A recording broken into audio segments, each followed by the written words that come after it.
Galatians chapter 15, verse 58, therefore, my beloved brethren, be steadfast, unmovable, always abounding in the work of the Lord, for as much as you know that your labor is not in vain in the Lord. Amen. This was the plan of God.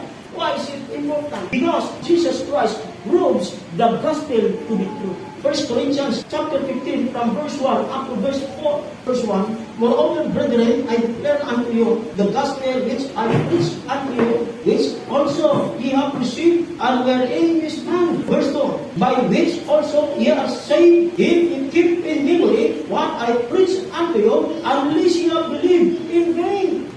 Mga kapatid at mga minamahal ko, ang tunay na sumampalataya kay Jesus Christ, ang kanyang pananampalataya ay may kabuluhan sapagkat yun ay totoo sa kanila. Naniwala siya yung ginawa ni Kristo doon sa krus ng Kalbaryo sapat na para siya'y maligtas kapag siya sasampalataya kay Jesus Christ. Ang sabi ng Bible, believe on the Lord Jesus Christ and thou shalt be saved. Meron pag sinabi mong magpakabuti ka upang ito'y maligtas, magpakapahit ka upang ito'y magkaroon ng kaligtasan. Meron bang sinabing ganyan? Magpapautos mo ka para ikaw magkaroon ng kaligtasan. Meron bang ganun? Sundin mo mga kautusan upang ikaw magkaroon ng kaligtasan. Meron bang ganun? Wala na. Kundi simple lang ang dapat gawin ng tao. Just believe on the Lord Jesus Christ and you will be saved. Ang kaligtasan natin ay nakadepende lamang ito kay Jesus Christ. Hindi po ito nakadepende sa iyong religion. Hindi po ito nakadepende sa mga kautusan. Hindi po ito nakadepende sa pagpabautos mo. Hindi po ito nakadepende sa mga bagay ng ginagawa mo. Ito ay nakadepende kay Jesus Christ.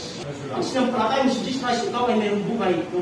Why the gospel must be preached? Kaya nga sabi ni Apostol Pablo, for I am not ashamed of the gospel of Christ, for it is the power of God unto salvation. The importance of the resurrection of Jesus Christ has an impact on our service to God. Amen. We are saved to serve God. My beloved brethren, be steadfast, unmovable, always abounding in the work of the Lord, for as much as you know that your labor is not in vain in the Lord. Amen. Pasalamat tayo mga kapatid, yung ating pananampalataya kay Jesus Christ ay may kapuluhan. Yung ating paglilingkod sa Panginoon ay may kapuluhan. Yung ating pagsunod sa kalooban ng Diyos ay may kapuluhan. Yung ating paglingaw para sa Panginoon ay may kapuluhan. Kaya maglingkod tayo sa Panginoon, maging matapat tayo sa Panginoon, maging umitin at dedicated tayo sa Panginoon, maglingkod tayo sa Kanya na may katapatan. Dapat maglingkod tayo sa Panginoon na may katapatan. Dapat sundin natin ang Diyos na may katapatan. Dapat gumawa tayo ng mga bagay na kung saan ang Diyos ay nalulugod sa atin na may katapatan sapagkat yung ating paglilingkod sa Panginoon ay may kabuhan. Amen.